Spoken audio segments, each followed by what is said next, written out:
അതുകൂടാതെ ഈ പുസ്തകത്തിൽ കൊടുത്തിരിക്കുന്ന ദൈവിക വെളിപാട് പ്രകാരം ത്രിത്വത്തിലെ മൂന്നാളുകളും ഒന്നായിരിക്കുന്നത് പോലെ ഈശോ മറിയത്തോട് സംയോജിച്ചിരിക്കുന്നു.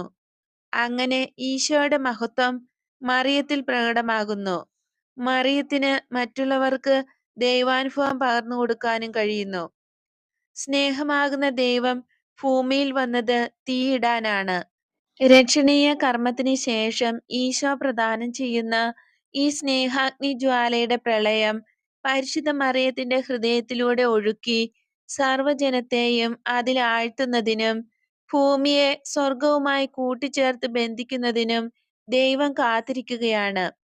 പരിശുദ്ധ മറിയത്തെ നാം കൂടുതലായി അറിഞ്ഞ് സ്നേഹിക്കുന്നതിലൂടെയാണ് വിടുതലും സൗഖ്യവും ഐശ്വര്യവും നൽകാൻ പരിശുദ്ധ അമ്മയ്ക്ക് സാധ്യമാവുക.